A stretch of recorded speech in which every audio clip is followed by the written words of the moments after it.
In November 1923, a German housewife named Frau Eisenmenger walked into a bakery in Berlin with a wheelbarrow. The wheelbarrow was not for carrying bread. It was for carrying money.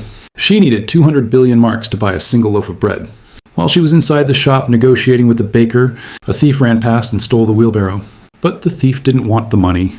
He dumped the billions of marks onto the street and ran off with the wheelbarrow. The wheelbarrow was worth more than the cash.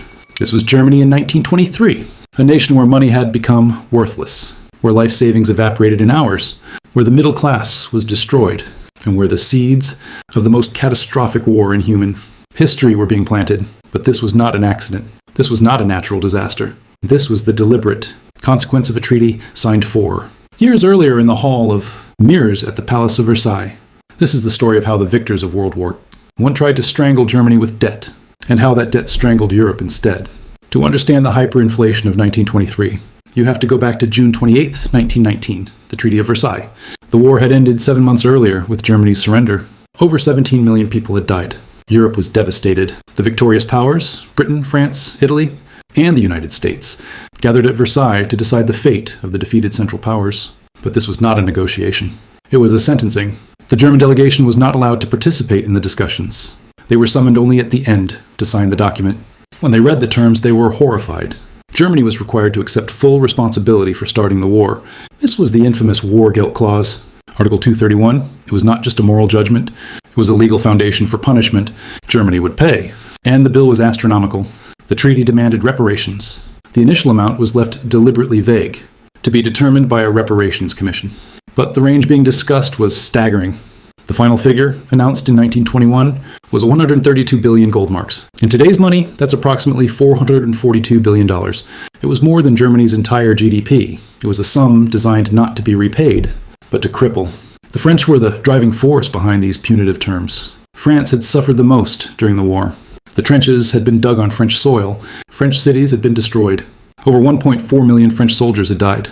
The French premier, Georges Clemenceau, was 77 years old and bitter. He had lived through the Franco-Prussian War of 1870, when Germany had humiliated France and forced them to pay reparations. Now, it was France's turn for revenge. Clemenceau wanted to ensure that Germany could never threaten France again. He wanted to break Germany economically and militarily. The British Prime Minister, David Lloyd George, had campaigned on the slogan, "Make Germany pay." The British public wanted blood. They wanted compensation for the widows, the orphans, and the destroyed merchant ships. But Lloyd George was privately worried. He understood that pushing Germany too hard could destabilize all of Europe. He tried to moderate Clemenceau's demands, but he was constrained by British public opinion and his own electoral promises. The American president, Woodrow Wilson, was the voice of moderation. Wilson had proposed his 14 points, a vision for a just and lasting peace based on self-determination and international cooperation. But Wilson was naive. He was a professor, playing poker with professional politicians. Clemenceau and Lloyd George outmaneuvered him at every turn. The final treaty bore little resemblance to Wilson's idealistic vision. It was a victor's peace, harsh and unforgiving. But the reparations were only part of the punishment. The treaty also dismembered Germany territorially.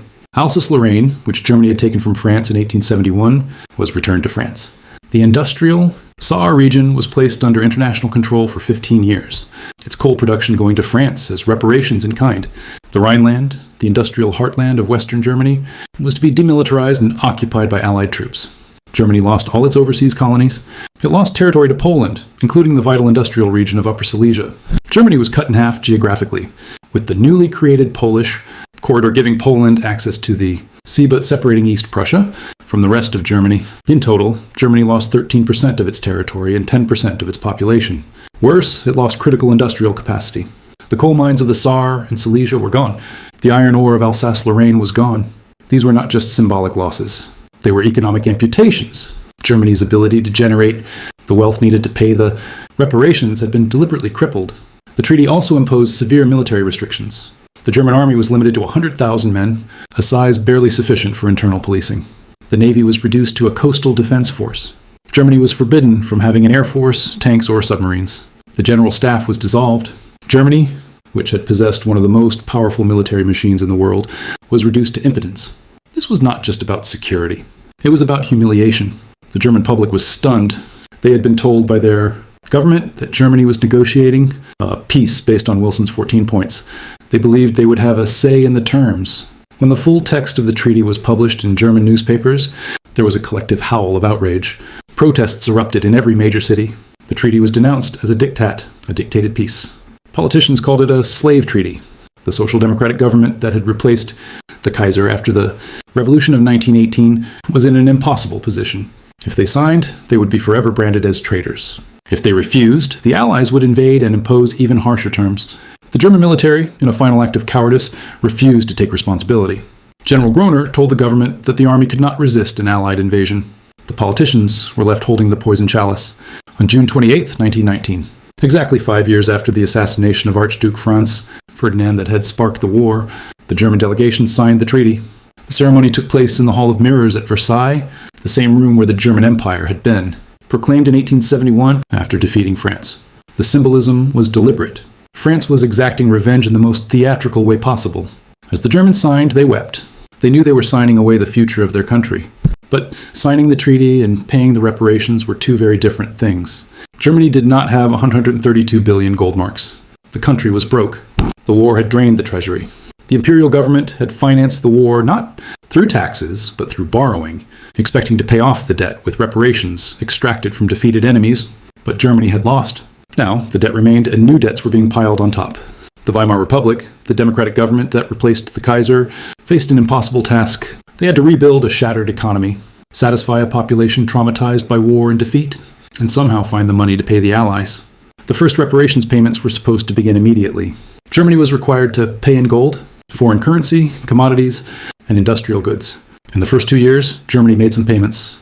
They delivered coal, timber, and railway cars to France and Belgium, but they constantly fell behind schedule. The German government argued that the payments were impossible. They claimed the treaty was designed to destroy Germany. The Allies, particularly France, accused Germany of deliberately sabotaging the payments to avoid their obligations. By 1922, the situation reached a breaking point. Germany requested a moratorium on payments, arguing that the economy could not sustain the burden. The British were willing to negotiate. They recognized that a bankrupt Germany was dangerous for European stability. But the French refused. France was still rebuilding from the war. They needed the reparations. More importantly, French politicians, especially the new Premier Raymond Poincaré, believed that Germany was lying. They believed Germany had the capacity to pay, but was choosing not to. Poincaré was a hardliner. He believed that Germany needed to be forced to comply. And France had leverage. The treaty gave the Allies the right to take productive guarantees if Germany defaulted. In January 1923, using the pretext of Germany missing a coal delivery deadline, France and Belgium sent troops into the Ruhr Valley. The Ruhr was the industrial heart of Germany. It was where the coal mines and steel factories were concentrated. It produced 80% of Germany's coal and steel. Occupying the Ruhr was not just a military action. It was an economic strangulation. French and Belgian engineers took direct control of the mines and factories. They would extract the reparations themselves. The German government was furious, but they had no military power to resist. The army was limited to 100,000 men by the treaty, and they were no match for the French forces. So the government chose a different weapon. They called for passive resistance. German workers in the Ruhr were ordered to refuse to cooperate with the occupiers. Miners went on strike. Railway workers refused to transport French coal. Factory managers sabotaged production. The entire industrial region ground to a halt. The passive resistance was remarkably effective. The French and Belgians found themselves in control of factories that produced nothing and mines that yielded no coal.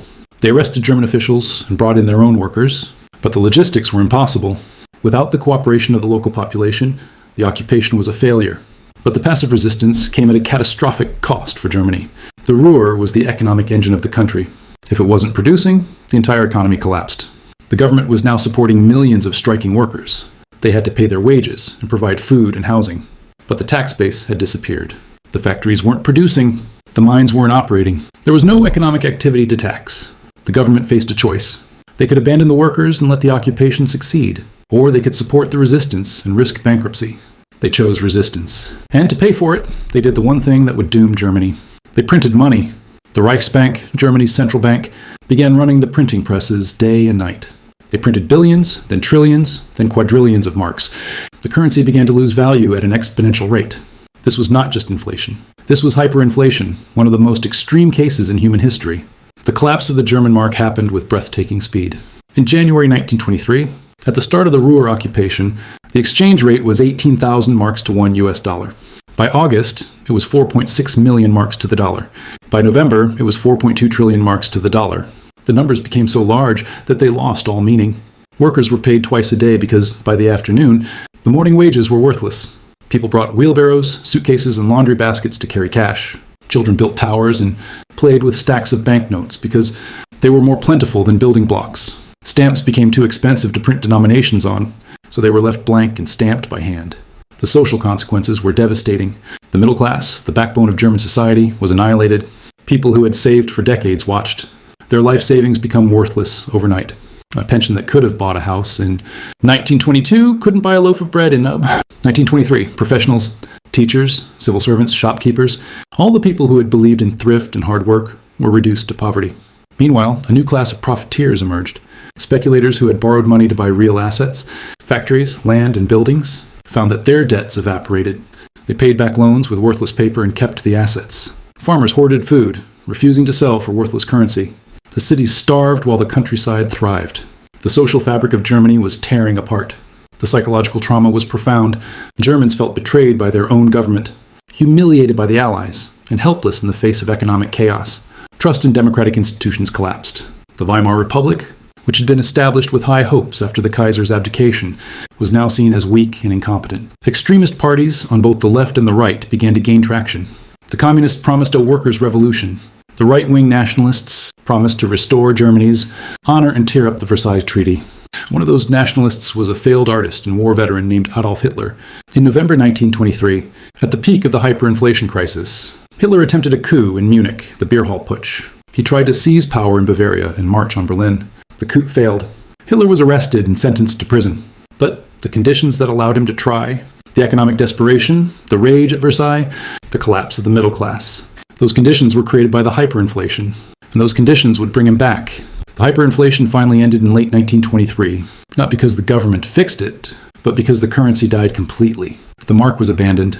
A new currency, the Rentenmark, was introduced, backed not by gold, but by a mortgage on German land and industry. It was a psychological trick, but it worked. People accepted the new currency because they had no choice. The Weimar government also benefited from a shift in Allied policy. The United States, watching the chaos in Europe with growing alarm, intervened. The Americans recognized what the British had suspected all along. A destroyed Germany was destabilizing the entire continent. It was hurting trade, creating political extremism, and threatening another war. In 1924, an American banker named Charles Dawes brokered a new agreement, the Dawes Plan, which restructured the reparations payments. The amounts were reduced and stretched out over a longer period. More importantly, American banks began lending Germany money to help stabilize the economy and make the payments. It was a bizarre circle. American money flowed to Germany. Germany used it to pay reparations to France and Britain. France and Britain used it to pay off their war debts to America. It was a merry-go-round of debt that worked only as long as the American money kept flowing. For a few years, from 1924 to 1929, it seemed like Europe had stabilized. Germany recovered. The economy grew. The reparations were being paid, albeit with American loans. The crisis seemed to have passed, but the trauma remained. The middle class never forgot what had happened. The humiliation of Versailles, the occupation of the Ruhr, the destruction of savings, these were wounds that did not heal. And when the next crisis came, when the American loans stopped during the Great Depression, those wounds would tear open again. The hyperinflation of 1923 is often treated as a footnote in history, a bizarre episode of economic mismanagement. But it was far more than that. It was a direct consequence of the Treaty of Versailles. The reparations burden, combined with the loss of industrial territory and the occupation of the Ruhr, created the conditions that made hyperinflation inevitable. The German government did print money recklessly, but they did so because the Allies had left them with no other option. They could either abandon the Ruhr and submit to French domination, or they could resist and destroy their own currency. They chose to resist. The Allies, particularly France, bear enormous responsibility for what happened. They designed a peace treaty that was economically impossible to fulfill. They demanded reparations that Germany could not pay. And when Germany faltered, instead of adjusting the terms, they invaded and made the crisis worse. The occupation of the Ruhr was the final blow that pushed Germany over the edge. The British economist John Maynard Keynes, who had been an advisor at Versailles, warned of this outcome. In his book, The Economic Consequences of the Peace, published in 1919, Keynes argued that the reparations were unsustainable. He predicted that trying to extract them would lead to economic collapse in Germany and political instability across Europe. He was ignored. The politicians wanted revenge, not economic sense. The legacy of the hyperinflation was catastrophic. It destroyed trust in democratic government. It created a generation of Germans who associated democracy with weakness, humiliation, and poverty. It made extremism attractive. When the Great Depression hit in 1929 and unemployment soared again, the German people turned to the extremists who promised simple solutions. The Nazis promised to restore German pride, to tear up the Versailles Treaty, to rebuild the military, and to make Germany great again. And millions of desperate people, traumatized by the hyperinflation and the Depression, believed them. In 1933, Adolf Hitler became Chancellor of Germany. Within a decade, he would plunge the world into a war that would kill over 60 million people. The roots of that war can be traced directly back to Versailles, and the economic chaos that followed. The Treaty of Versailles was supposed to ensure peace. Instead, it guaranteed the next war. The victors of World War I tried to use debt as a weapon to control Germany, but debt is a double-edged sword. It cut Germany, but it also cut Europe. The hyperinflation destroyed the German middle class, radicalized German politics, and created the conditions for the rise of fascism. The Allies won the war, but they lost the peace. They learned this lesson too late. After World War II, when the Allies once again stood victorious over a defeated Germany, they did not repeat the mistake. There was no punitive peace treaty. There were no crushing reparations. Instead, there was the Marshall Plan, a massive investment to rebuild Europe, including Germany. The lesson had been learned. You cannot strangle a nation with debt without poisoning the entire system. The hyperinflation of 1923 was not just an economic disaster, it was a moral failure. It was the consequence of a peace treaty designed not to create stability, but to exact revenge. And in seeking revenge, the victors created the monster that would come back to destroy them. This is the hidden truth of World War II. It did not begin in 1939 with the invasion of Poland. It began in 1919 in the Hall of Mirrors at Versailles when the victors chose punishment over reconciliation. The bill for that choice was paid in blood, 60 million lives. The German hyperinflation is a warning that echoes through history. Debt used as a weapon does not just destroy the debtor. It destroys the creditor. It destabilizes the entire system. And when the system breaks, everyone pays the price. Subscribe now and stay ahead. When history is written, you'll be one of the few who saw it coming. If you think there's something we missed or a topic you want us to cover, let's discuss it in the comments.